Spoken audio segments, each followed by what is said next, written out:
And the significance of this project has not been lost on the communities, with the Reporting Islam project being awarded the 2016 Queensland Multicultural Award for Communication and Media Achievement.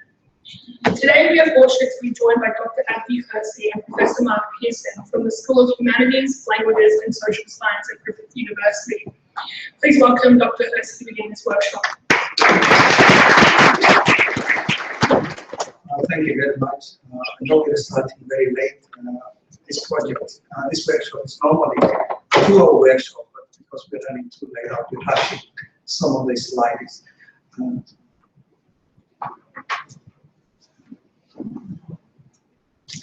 So we'll not go through all that as it is because of the time, but there will be the later part of this project.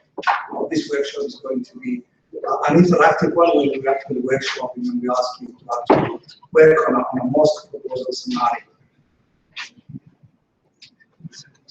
Before I do anything, I'll ask you to all sign for me an ethics forms because what we do here is part of it is actually research. So I can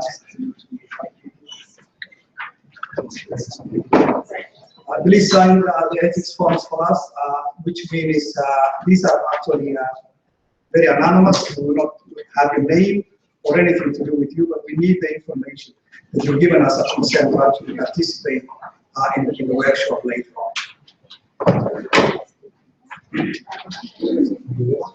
In the interest of time, I'll probably go quicker. I'll just introduce you the research team. This project is actually led by two very notable academics, journalism academics, Associate Professor Jackie Ewart, who is currently, as we speak, now in China, actually running a similar workshop in a university in southern China. It's also a co-leader of this project. It's also Professor Mark Pearson, who is a professor of ethics and journalism. Professor Pearson is with me, and he will join us in the later part of this workshop, and he will run the workshop in part of this session. Professor Pearson, as we speak, is also now actually addressing a full membership of the Australian Press Council as we speak. So you can see how busy the project is. And I manage the project, and my name is Abdi Hersey. We have a research proposition within the project, Dr. Kate O'Donnell. We also have another research assistant, Andrea Yasmin Khan, who is actually nominated yesterday to be a contestant for the Australian of the Year. As you have already heard, the project has won the Media and Communications Achievement category of the Queensland Multicultural Awards. This project is funded for its 3rd year. It had 2 previous phases.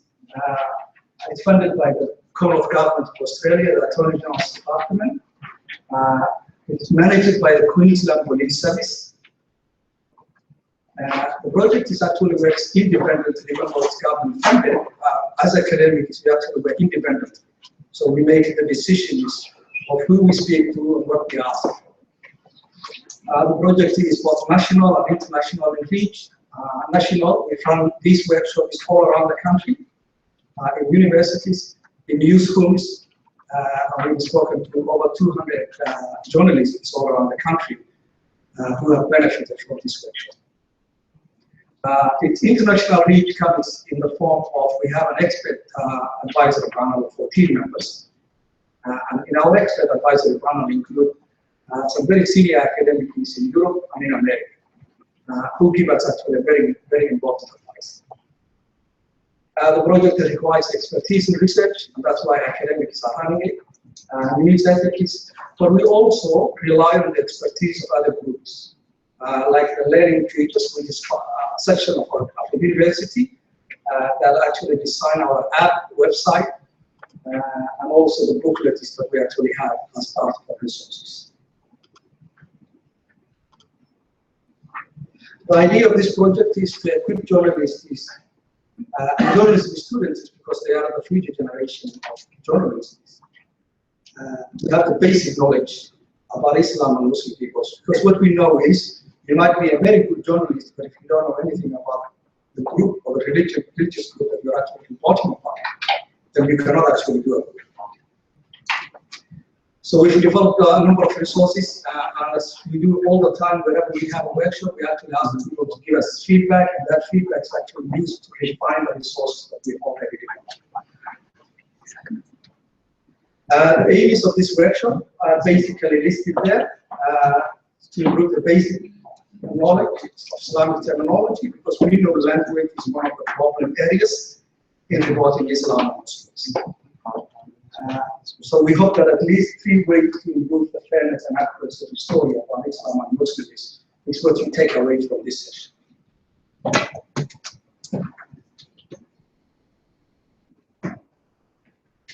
Then also number 5, we actually want newsrooms to actually also reflect on their staffing, and actually we do an audit and we actually ask them how many people in your newsroom staff are from culturally and linguistically diverse backgrounds, because those people actually bring a completely different perspective than the mainstream community. So we do the anonymous quiz now. This is for testing you. We will probably use the aggregate score of this group against all the other groups we've actually spoken to. So this is an anonymous quiz, and its 10 questions, and then we will probably come back and do it.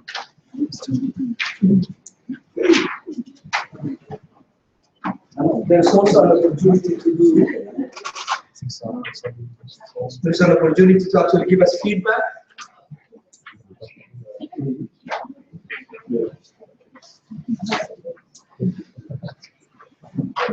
So as these quizzes are handed out, I'll just explain what they are and how you do it. There are 2 envelopes and 2 quizzes. Please only complete the top one now, the top quiz that's open for you. Put that in the envelope that has questionnaire 1, and please do not open the other one until at the end of our session. The instructions of the envelope also say the same. If you need a pen, you can ask me. I'll send it. And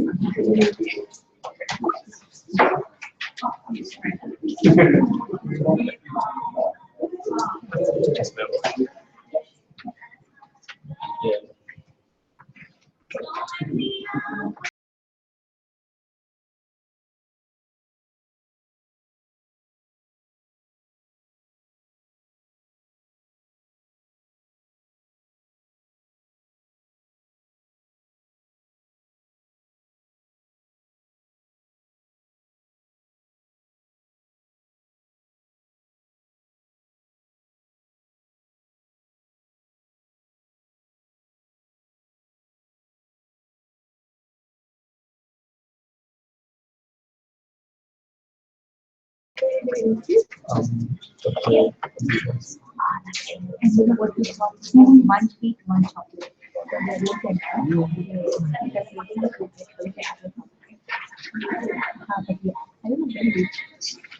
Are we going to go with the Are we going to go with the chocolate and sweet idea? We should. That's what we do because people are not sweet. We always sleep in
3 more minutes.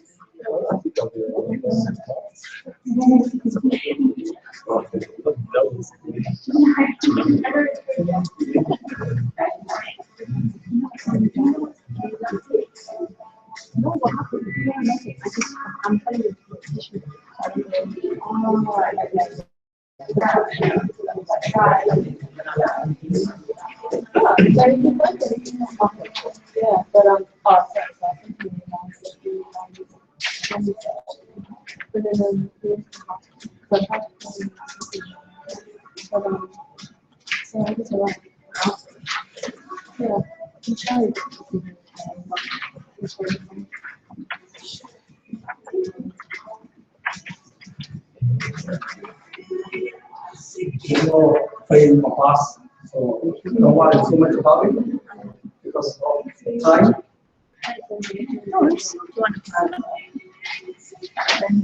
What you got? The 40.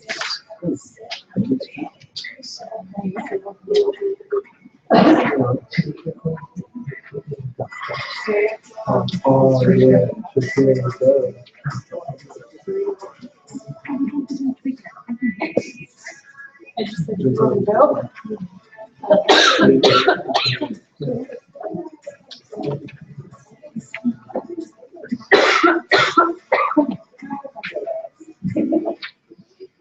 If you have finished the quiz, please put it in the envelope that says questionnaire 1, and we'll move on because of the interest of time. But we need that to be well away before we actually go. Not correctly. If it's home. Do Do you? You have to if it's home. You have to you have it. sorry.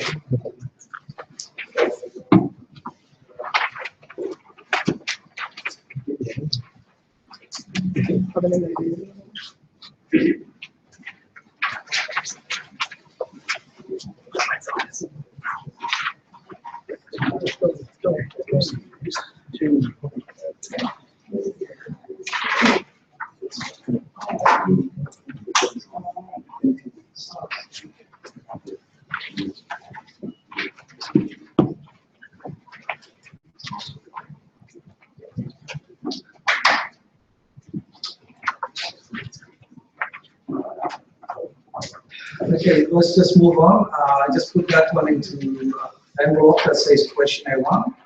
You might all be wondering why is this project important? Why are we talking about reporting Islam? There's a very extensive body of literature that shows the way Islam and Muslims are reported in the mainstream media is problematic. It's quite often negative, and that's what actually made this project very important. We also know that when a community is marginalized, that actually creates a number of other issues. Especially the youth become very vulnerable to the reproach of extremism and stuff like that. So there is a link between the body of literature that says, negative media reporting of Islam and Muslims might actually lead a group or a section of the community to actually feel isolated and marginalized. And it's that marginalization and isolation that can actually lead them to actually go and look for belonging to another people or another group. And that's where extremism actually comes in place. We also know that this negative reporting of Islam actually creates community tensions and it also undermines social cohesion. So research actually also showed that. What we know so far is international guidelines developed so far are not actually comprehensive and they're not helping practice in journalism. So I'll just pass some of this out. This is the only workshop you can come where you can get actually a free copy of this resource. So what we also know for sure is that you can actually be a very good journalist and report a story very well if you actually have an idea of the group or the section of the community in which you're actually reporting. And Islam is different to any other group or topic. So if you really want to report stories involving Islam and Muslims, you need to have basic information about Islam and the Muslim community. And here I'm going to share with you the basics of the faith and the basics of the group. So Islam is not an alien religion. It's not a religion that just comes around. It's a 1,400-year-old religion. It's a monotheistic religion. Monotheism is the belief of one God. Islam is also one of the Abrahamic faith groups. Judaism, Christianity, and Islam are actually grouped together as Abrahamic faith groups. There's a lot of traditions, a lot of similarities between Islam, Judaism, and Christianity that we hardly acknowledge. So we just pretend as if Islam is a completely different religion or a cult or something. But that's not the case. Islam is one of these great religions called Abrahamic faith. Muslims believe have a holy text called Quran, which is a religious text. Muslims believe it's a verbatim word of God, which means Prophet Muhammad received a revelation through Angel Gabriel. And when I actually mentioned Angel Gabriel and a revelation, these are also things that you actually hear in Judaism and Christianity. So when he came to Prophet Muhammad at the age of 40 in a small cave in the city of Mecca, which is the birthplace of Islam, and actually gave him that revelation that he's a prophet and he has to actually be a messenger and take that message to people. So the Quran was revealed to that prophet in that small cave that I mentioned, and Muslims don't necessarily believe Prophet Muhammad as the only prophet. This is another misconception in the media, or maybe sections of the community. Muslims actually believe prophecies of Abraham, Jesus, Moses, Adam, Noah, Jacob, and all others. And you'll be surprised to know that a Muslim does not believe Jesus as a prophet of God, that he's not true. And Jesus actually mentioned many more times than Muhammad in the Quran. A lot of people who actually know that. And Prophet of Peace is just coming. That's a very nice introduction. So what do you need to know? You need to know the 5 pillars of Islam. If you're actually reporting a story about Islam and Muslims, the declaration of faith is the first one. One has to testify that there is none worthy of worship other than God, and that Prophet Muhammad is his Muslim. The 5 daily prayers is another one. The charity, Muslims actually have to give charity.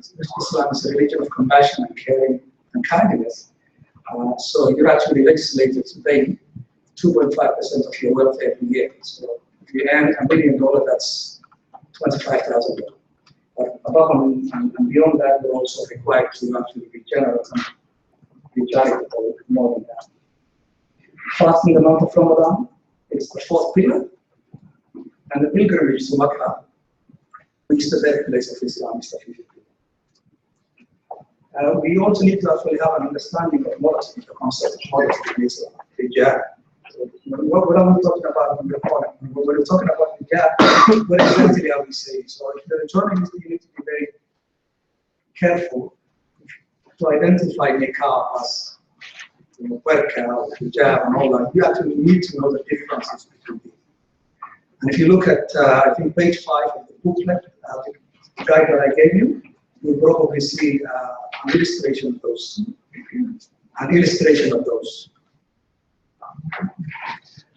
Believe it, and branches of Islam, these are also very necessary basic knowledge that you need to actually do your reporting well.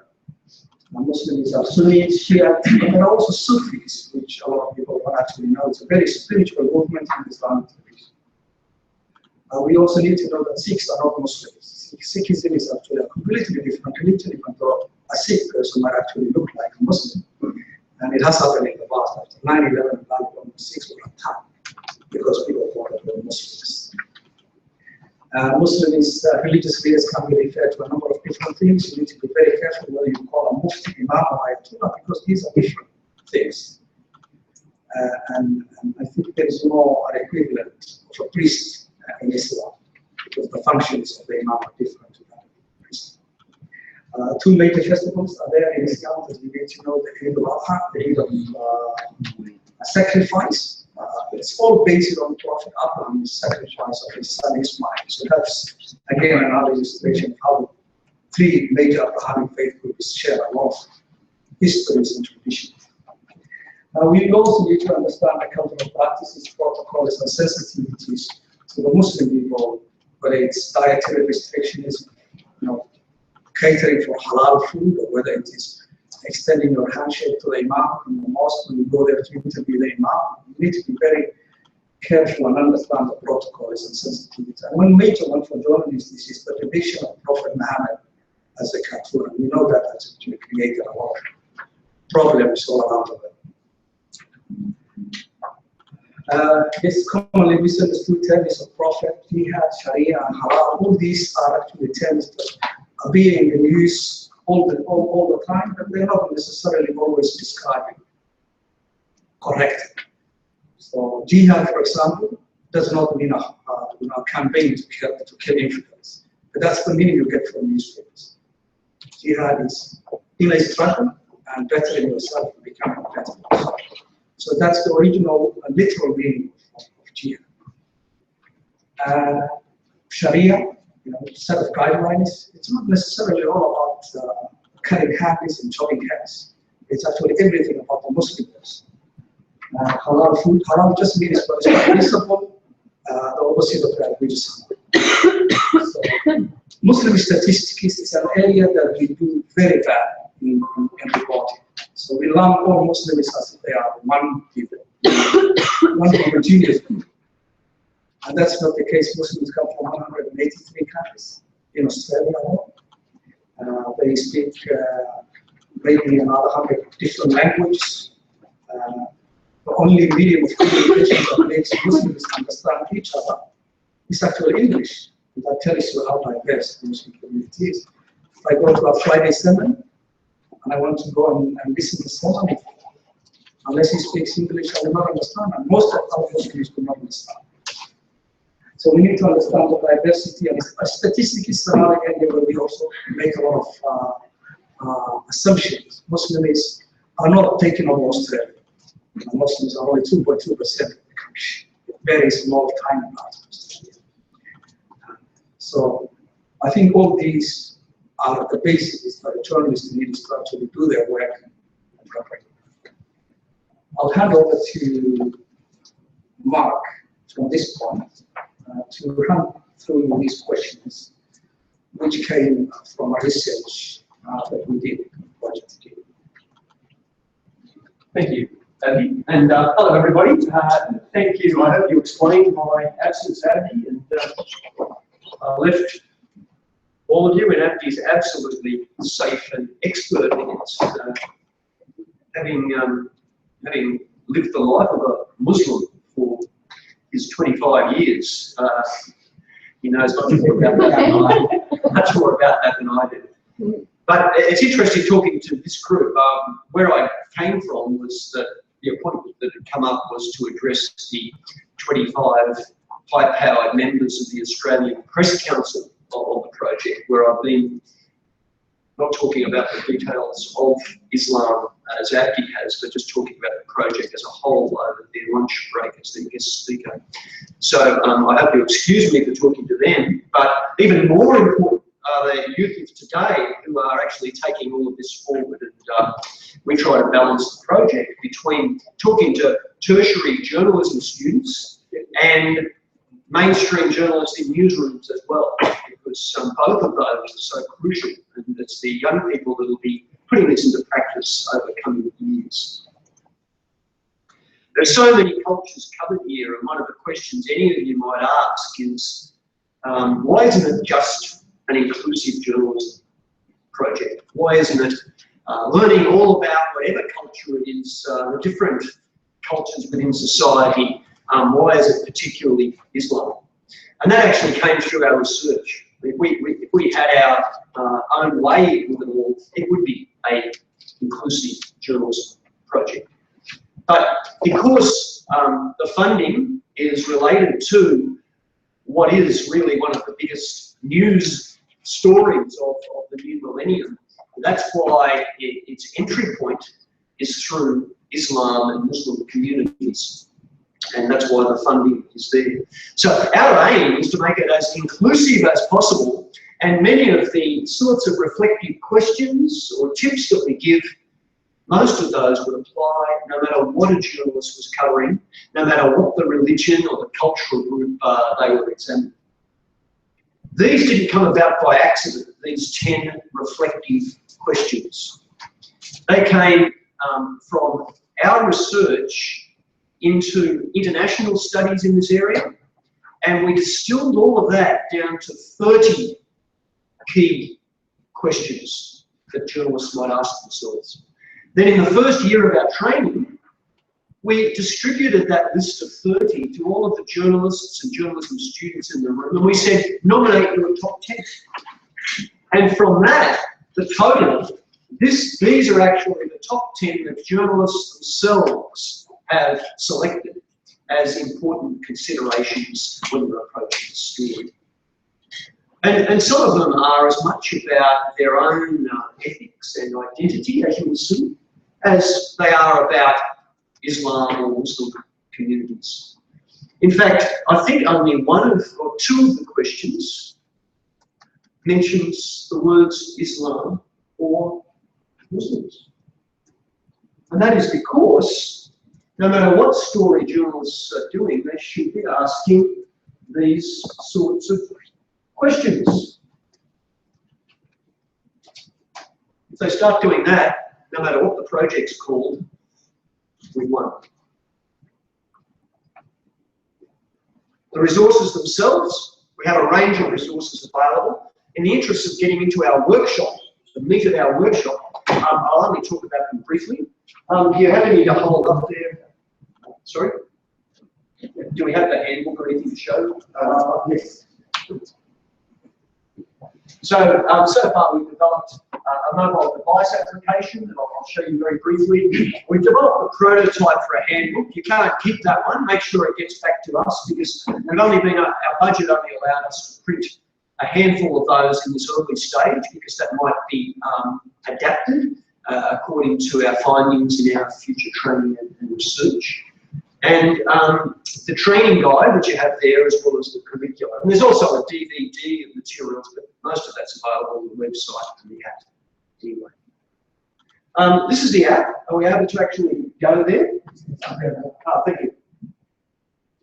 And you'll see on the app, it talks about basic phenomena about Islam.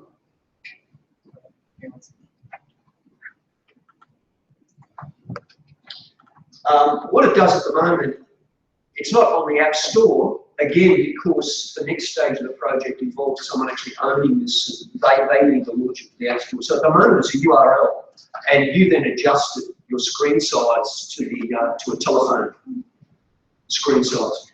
But it is interactive already, and all of our basic information is there. I won't waste time going into it all. It was a beautiful introduction from the journalist who was jailed in Egypt, Peter Gresta, and he's reported on the Islamic world for a couple of decades, and he talks about the common journalistic problem of conflating Islam with terrorism, and he talks about how different different Muslim communities are, how all of the different, well, why don't you just play a little so Peter Gresta talking there now.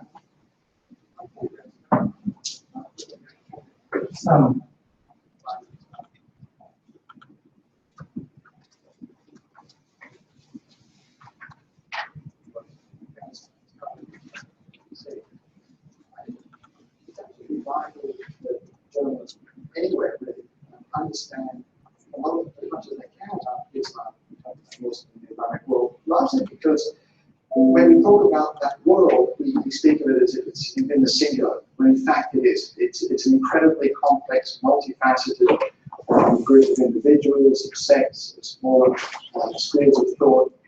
And the greatest danger is that we conflate everything into one. We don't talk about the Christian world as if every Christian belongs to the same ideology, the same faith, the same principles, the same belief systems. And so we've got to be very careful to understand some of these nuances of the Islamic world and make sure that we avoid that same mistake. I think the key thing when you're approaching stories involving Muslims is to take their religion as secondary. If you approach them as Muslims first, then you lose sight of their individual cultural background and thinking. We tend to categorize them as Muslims in whatever form, whatever prejudices we bring to that definition. And so I think the key thing is to speak to them as individuals first, and then recognize that Islam is a part of the cultural, religious package that they bring to the story. The greatest danger in getting it wrong is to actually increase the intolerance that we have. Already at the moment we're seeing hate crimes aimed at the Islamic community against Muslims in general. And that's again because people see them as an amorphous life. If we mishandle this, then what we end up doing is inflaming those tensions. We make it worse. We actually increase the social divisions between Muslims and the rest of the community. And what we need to be doing is breaking down those misunderstandings and helping bring people together. Well, he said it particularly well on a doorstop I did with him in just a 5-minute period, and I think you'll agree that the app carries a lot of power there with Peter Gresta at the start of it. You mind just pressing the Islam info button, Jim? Yeah. And you'll see under a lot of the things Abdi's just been talking to you about are explained in detail under the facts and myths and terminology. So all of those things are explained there on the app. So a journalist rushing out to do such a story can brush up on their basics on that. If we can go back to so the headdress, for example, is pictured and explained. We can go back to the main menu. And the in-practice part is, the in-practice menu is very important, of course. If you can just go to Journo Voices, you'll see that as well as Peter Gresta, there are a host of other journalists whose audio is there, who have some of Muslim faith, others are people who worked in the Middle East for a long time, and others are just experienced reporters, who talk about different approaches that are within our best practice guidelines. If we can go back to that earlier page. Without clicking on any of these, there's a quick checklist with radar buttons, which is how inclusive is your newsroom, and it's like a Aussie magazine quiz, and at the end of it, depending on what your answers were, it tells you whether your newsroom is inclusive or there's work to be done there in getting more diversity in the newsroom. Without clicking on the reporting tips, they're the same as the ones that are on the back page of the brochure that you have there. And the protocols are just simply a list of things journalists might or might not do, cultural practices associated with visiting a mosque, what clothing to wear, whether a handshake is appropriate with women, that kind of thing are explained. So a journalist is knowing when they go out and cover such a story. If we can go back to the main menu again, and one of the most important things is effects. And so if you can go to effects there, and one of the whole reasons it starts, and without clicking on the main one, that is Abdi's introduction, a video introduction to impact. But this is taken from the research. If you can just click on Muslim Voices, you'll see that what we hope to hit home with journalists, we've had actors read these things. In fact, a whole bunch of people from Abdi's mosque have agreed to be actors for voices for this. But the words they are reading are words from focus group research that was done in various research projects where Muslim people are talking about the effect on them and their lives of bad media coverage. How it makes them feel, how it alienates young people in their community, that kind of thing. And we're hoping this story from the heart, these stories from the heart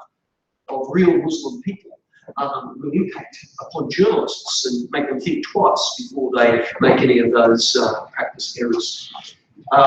If you can go back again, and for those who really want detail, you don't need to go to this one, but the expert voices are similar voices, some vision and some audio from research experts talking about what they found about the impact of adverse media reporting on Muslim people. If we can go back to the main menu, and this is where we start to work toward, if you go down a bit, please, and the scenarios.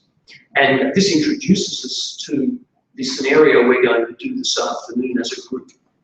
Now, it's going to be a streamlined version. The journalists working with us in a workshop would normally get close to an hour working on this scenario. But as young reporters, you're going to try your hand at it. But we will need you to work with the people behind or in front of you. So we roughly have groups of 3, 4 or 5 people working on this scenario. I'm going to be the haranguing editor and make sure that you produce something for us within a short time frame. Abdi's going to hand out some A3 paper and pens and things. I know you're radio, but it's broadcasting, but it's very hard to pull together a package in the scope of half an hour. So what we're going to do, rather than give you a choice of media, we're just going to pretend that this is for online or for a newspaper front page, so that at least when I ask you to do a heading, come up with something big and bold for the story, but within our basic guidelines of reporting Islam. And you might, amongst your group, you'll also come up with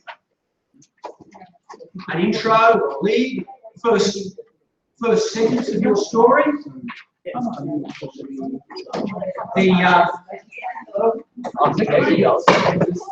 I'll give you a minute to introduce yourself.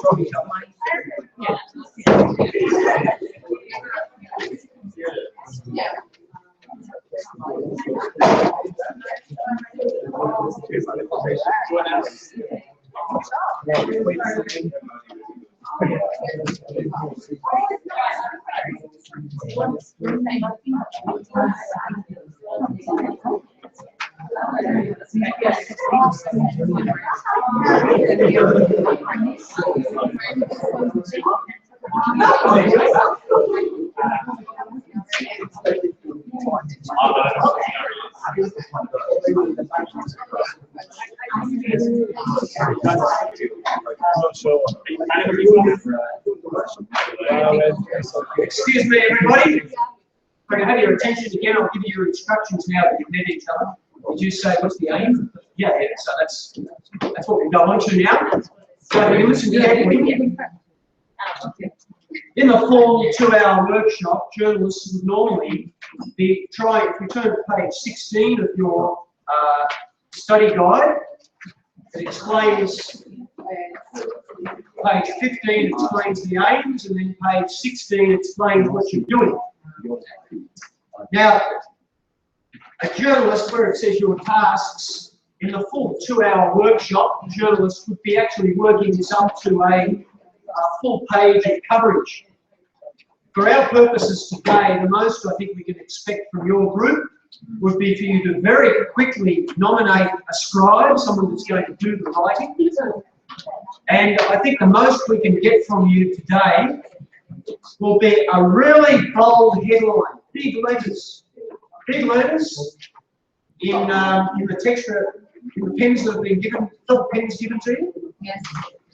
From the materials you've been given, you'll need to choose which of the photographs you're going to be using. And the most we'll get in the time available will be the first sentence of your story. So someone's going to have to write down the intro or the lead to your story. But just then, also a couple of the key people you might have interviewed for the story from those available. Now let me talk you through. Excuse me, I'll just explain what's there. You've been assigned to go and cover this story for the local website or newspaper. You've come back after gathering all of this material. The first thing you'll see is the page 16 and 17 have the proposal for the mosque development to the local council. So it's the actual council, local government proposal that's there. It has the basis of objections. Objections around potential noise, parking, the height and size of the minarets that are proposed to the building, all of that kind of thing. Now, this has generated a protest that you've covered. And so pages 18 and 19 have photographs of both the architect's plan for the mosque and some of the protest scenes that are available for you. Abdi's also giving you a piece of paper with those photographs on them, so you can actually cut one of them out and stick it onto your layout with the clue provided. Over the page, on page 20, are a few of the kinds of sources that you may have had time to interview. Quite frankly, I can't see a community or a regional journalist having had time to interview all of those people, but nevertheless, we have laid them out there so you can choose which 2 or 3 of those you might interview in order to get your story done within deadline. Because all of this has to be, you have to accept a couple of things. If there's a protest against a mosque in town, the local media have to cover it. I mean, this is something important that's happening in the community. But they have to cover it in a mindful, reflective, accurate and fair way. There is a host of people they could interview about it, and we presented some of them there. A rally organiser, the local mayor, the Islamic Centre chairman, the Chamber of Commerce president from the local community, a professor of religious studies, the Australian Patriots and Soldiers for the Southern Cross protester, an elderly neighbour of the proposed development, Mrs. Parker. And you'll also see there are a few social media comments that have started to come through. And you will need to decide which, if any of those, you are going to put into your coverage. So that's what you're tasked with. There's a bit to read there. So you've got 10 minutes to pull together your front page. Go.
And I feel like if I have something to do with it, whenever we have something to do, I wouldn't know that. Yeah, definitely. I only have some basic that I would like to be part of, or people to watch whenever they are meeting about it. So I was not being information that It's a growing thing on Facebook as well, because I know you get started with my phone, and then you can just go on Facebook and that, and there's more radio stations. I've seen pages there. Now, you know, I use that area. People don't know who you are. Yeah. I don't like to see how I can get set. But now that it's getting digitalized, I'm remember that I had my face. So but he was my job. If you said what I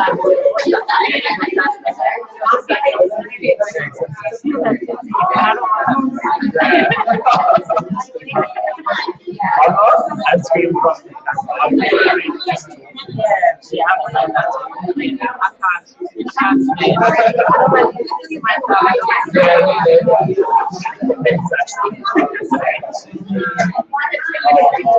I was concerned that some of our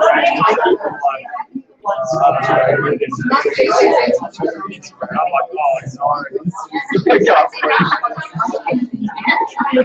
How did you struggle with something? I've heard about that. Hey guys, how do you tell me which is right? What people like to tell you that? People that are something. It's a mix of it, like it's not mix of it.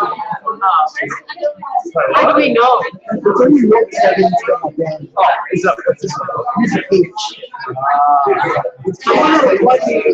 Like that's how people are calling you tonight.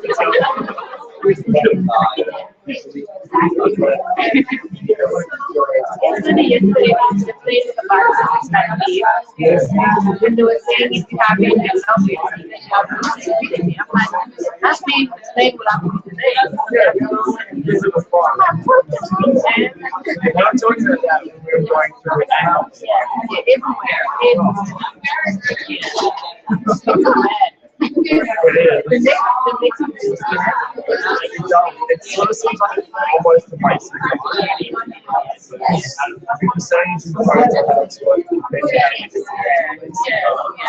It doesn't mean it's because I want to one of the I sort of have to say that. I know. It's too serious.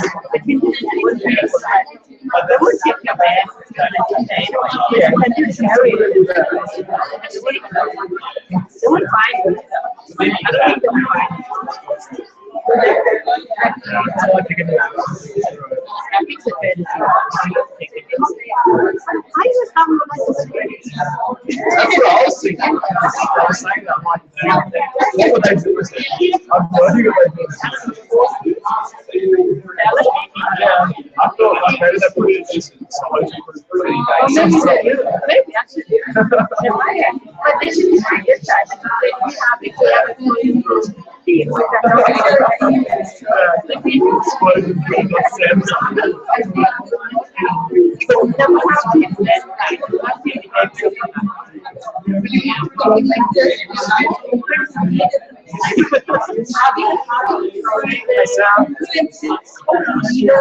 Yeah, tape's color out there.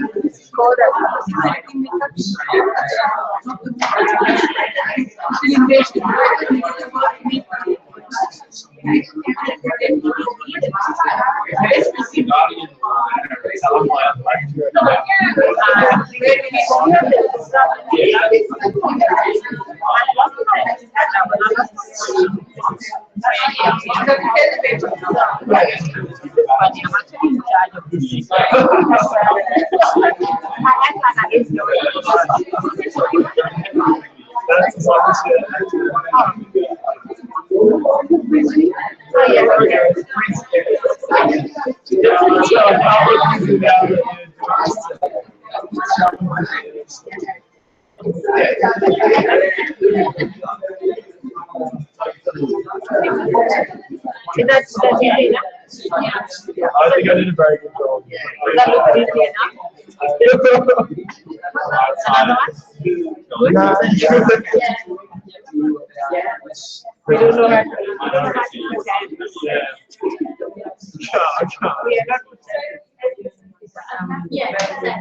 Not happy.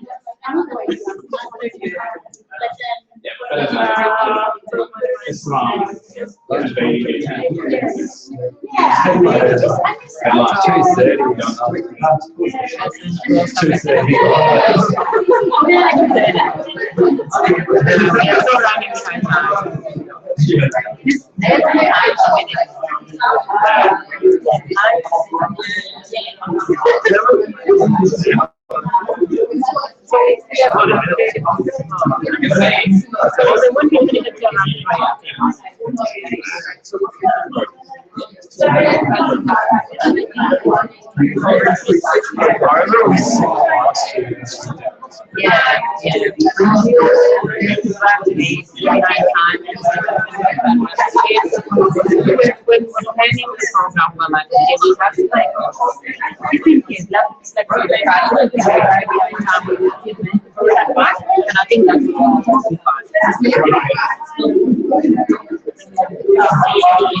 Okay, everybody, let's check this. Excuse me. Excuse me, everybody. Thank you for listening. You're listening up the back. Very quickly, we're just checking you in. Now, hands up the groups has already had a headline. Okay, we're listening, you'll have to hurry up to the headline. Hands up those who've selected the photograph they're going to use. Good. Well, the others are going to have to really get a kick on. And the final thing is, hands up those who've selected the 2 or 3 people they're going to quote. Yeah? Good. All right. Well, if you've nearly finished, you'd better move on to your social media comments. If you haven't finished, kick it on for 5 minutes.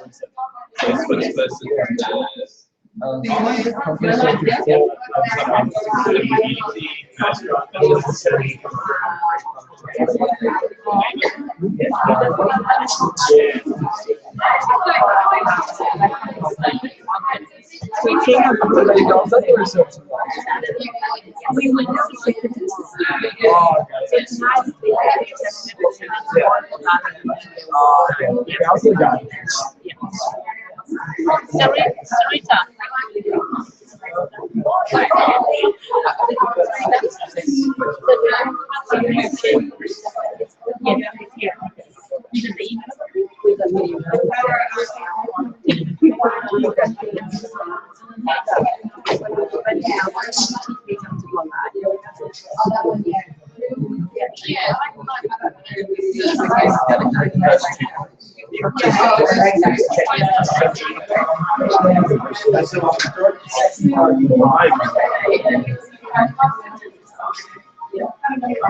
Let's do it. Concentrate.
I'm part of the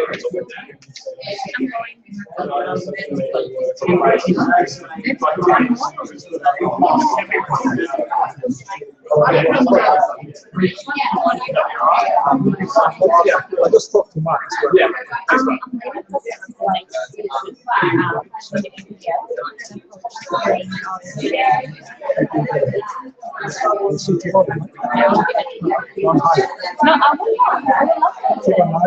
Yes. Tomorrow we'll see it. We'll see each other. Thank you. Sarah.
Look, I'm referring to the original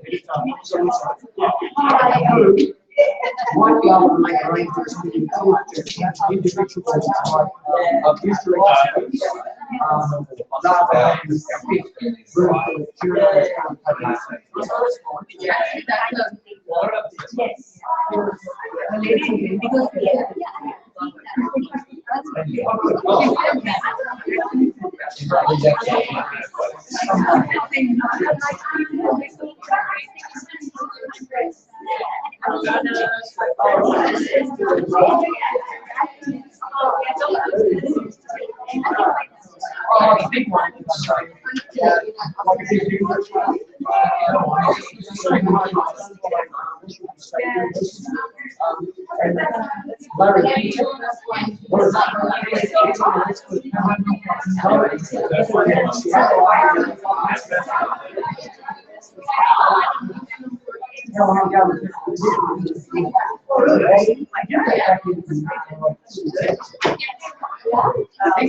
We're back in town.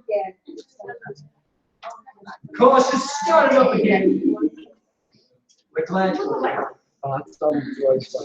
How'd we go? Not good. Have you got something you can hold up? Now, I thought it was going to be a challenge, but you guys are in radio, so you can just create things like that. It doesn't matter. I mean, you're working to 1 minute deadlines. It's not hours and days deadlines. So let's see what you come up with, mate. All right. Can the scribe please hold up their group's efforts for us? Let's see them in the air. Look at this one over here. Community responses to new laws. Round of applause there, please. And would you guys mind talking through the scribe gets easy. The scribe holds up while someone else from the group talks through the key decisions you've made and why. So talk about your heading and why you've chosen community responses to new mosque. Talk about the selections of the material you've chosen and the photographs you've picked. Let's hear about those. Okay, so our title is Community Responses to New Mosque. We started seeing as there were both sides, a positive and a negative side, both presented by the people that were interviewed and indicated by the photos. We should present both of those arguments, but in a way that kind of challenged the negative ideas. So we began by talking with a quote from the rally organizer, which was talking about the mosque being un-Australian. And then we went to the professor of religion, talking about how many Australians are influenced by negative propaganda, essentially, and messages about Islam and Muslims. So, and then he talked about how there are positive benefits in terms of the financial side of it. Then we got an individual from the community, Dorothy, who was saying that she doesn't have a problem with the mosque, and in fact the people that she interacted with who would be attending the mosque are actually quite friendly and polite, so it's kind of defeating the idea that it's an antisocial community. And then we had the chairman who said that the problem in the community is a lack of understanding, and that fundamentally this community needs somewhere to worship, so it's a logical decision to have that building in the society. And then we had one positive and one negative tweet, just to kind of show both sides of the argument again. What were the tweets? Because the actual wording of the tweets can be quite similar. It was a little bit couple-planned or something. Something for the Australians. It says, the first one says, Australia for the Australians, no mosque for your town, which was by someone something Aussie Patriot. And then the second one was called, they said, please go easy on Muslims, we need a place to pray. Right, so it was basically creating the two polarised views. Yeah. Well, there are issues related to that, but I really appreciate your efforts in there. The idea of this training isn't to say there is a certain way you have to do a story. Different media and different genres. The Daily Telegraph has its right to have its big headlines and its big photographs and a really sharp angle, but it doesn't have a right to be, to exacerbate conflict, to set one side against another, to get things wrong. Right? So, and one of the reasons we do it on the A3 with big headlines is to kind of say, look, you can be big and bold and brash, but still cover a story mindfully. Yeah. So, a round of applause for those people. this group down the front, hold yours up. What? Is it close? You got a headline? Yeah. Do you want us to come back to you in a minute or two? Yes. Okay. Are you three a separate group or the same group? We're a separate group. Let's hold it up. Let's have a look. That's what we can talk through. It says, can someone read it there? So it's a light colour. Community divided over mosque. Right? Yeah, that's true. Tell us which photo. You've done the same thing. You've cropped the photo down to the sign as the previous group. And the photo is the plug up. So Oh, no, we've got people in there. Is that what you're saying? you've got people holding the. Yeah. Yeah. Which sign is it? So it's the one that's actually relevant to the mosque. What does it say? Stop invasion, stop the mosque. Okay. So they will actually mention the mosque of the ones that were Okay, thank you. With an architect's drawing of the mosque. yes, with architect, and then we're planning on having a quote from the actual chairman. So you've got the imam's headshot over in the corner and a quote. Yeah, right. And so, so you're clearly quoting the imam. How's your story unfolding? Well, we've got two quotes. Yeah. Where's the first one? One was, we're those kids that like slow the whole class up. Anyway, sorry guys. Yeah, this is the Dorothy one. It says, "Oh, I have no problem with the mosque. I actually feel safer next door to a place of worship than I did before they bulldozed that hotel that used to be there." And the thing that struck me about this quote is it wasn't Muslims against Australians, and they say in the other quotes that it's very un-Australian. So it's not that far left, far right. It's actually opinion versus opinion. So it's more about that community thing, not painting a picture of two that opposite views and making religion one of them. Basically. Well, that's such an important insight. And one of the big problems with coverage is us versus them. Whereas what you've done is you've honed in on the actual council application and how noise, urban landscape and everything might be impacted. I mean, I wouldn't like any building near me with 22-metre towers next to it, out of it, you know. Nothing to do with Islam, it's just urban design. But that could just also be me being the old probably my backyard. Round of applause for those people. The group at the back there, can you hold yours up and talk about it? Yeah. Fringe groups, what's the next word? Protest community. Mosque proposal. Well, you'd make a great sub-editor of a newspaper coming up with a heading like that. It fits both lines, it's nice and sums it all up, so it's great. Talk us through the story. Your other decisions, if you can talk us through the other decisions. Yeah, we'll start with the images that you used. Why you chose the images? Well, okay, so we had the top one was the architecture photo, and then we used a couple of quotes from the chairman. One was, we understand the adverse impact, and we have concerns about the news media, but also that the importance of a place to worship. And another quote from the mayor just saying that it was evaluated as a suitable place to worship. And then there was a couple of quotes from the Aussie Patriots group. You know, which was we are Australians, and if people want to come to this country, it's kind of part of it. And there was another photo, and lastly, it was a picture of the a quote from the elderly resident who was saying, "I have a problem with it. I'd rather have this than someone to put off of his helpful." Well, I think there are good decisions there. I mean, in the interest of time, for the remaining, is it just the two groups remaining there? These two here? Is there a third group? No. Thank you very much. A round of applause for them. Now, what we might do for these two groups is hear the headline and what you've done that's any different from the other, why you've chosen something a bit different about your coverage. So with this one first, please. Okay, so we've gone for a quote headline, which is "We need a decent place to worship, Muslim leader."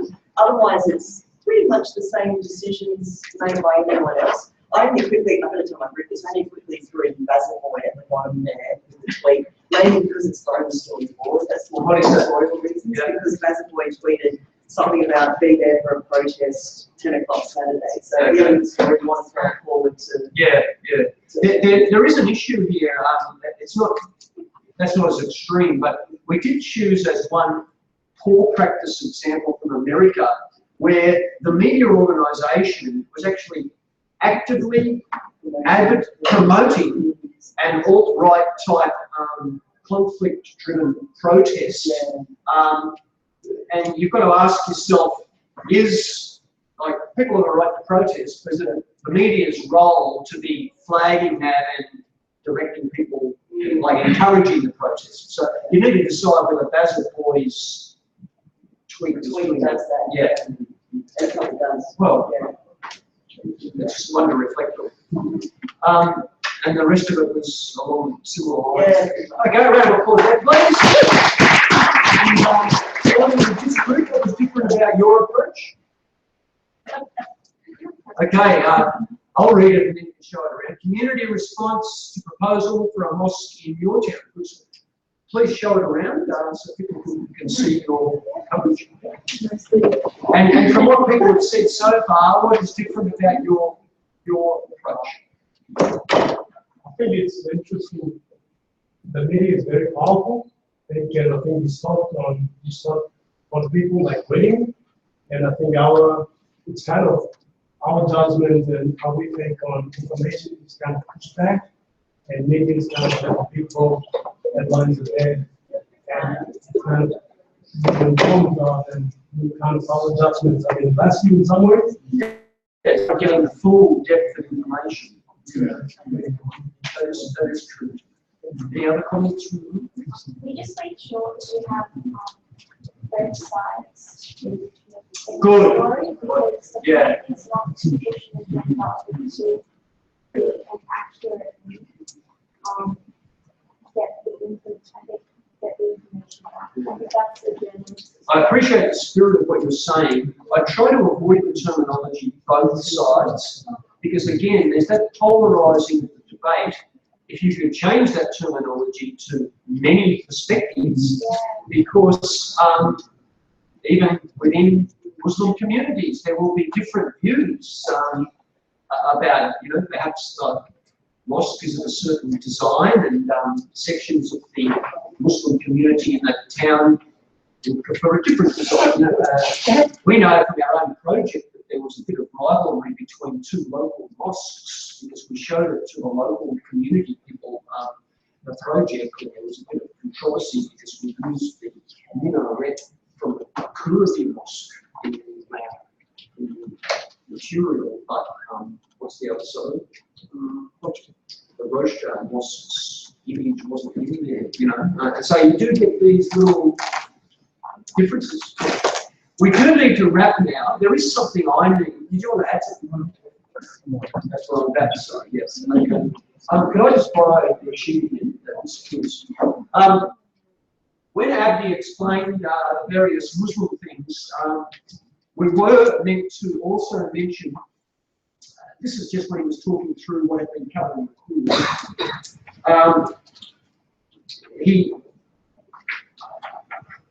There was a question related to the different laws and ethical codes that might relate to a story about Muslim communities and Islam. And the fact is that at state and federal level, there are various discrimination and vilification laws. Now, there is a debate. It's probably true that the Racial Discrimination Act at the Commonwealth level, Section 18C that many of you have heard about, there's an argument from a lot of the experts that that might not apply to Islam. And that's because it's a racial discrimination act, and Muslims come from so many different racial and national and backgrounds. So there's a strong view that it may not be applicable to discriminatory things said about Muslims. not that's true, at state level there is a range of anti-vilification laws, most of which also have a religious dimension to them. There's also the journalist's code of ethics and in-house codes of practice that almost always have non-discriminatory clauses related to them. But also, when you're doing a story on something as heated as this, media laws, particularly defamation, also need to be on your radar, because people say nasty things about each other in the context of a protest or a community dispute, and this can trigger defamation action. So that was just a little rundown of that area before we go into our post-quiz test. So if you don't mind, you're able to move that forward.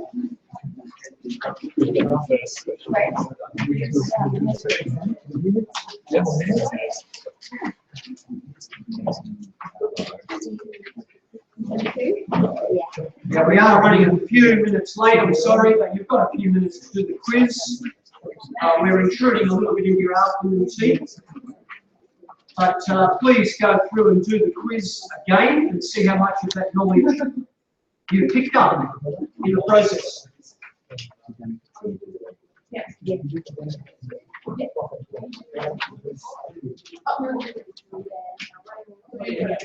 It's the same.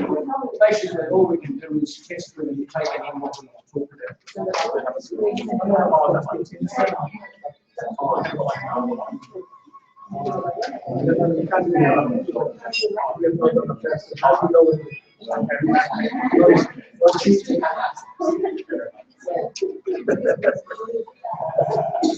Abby. It's very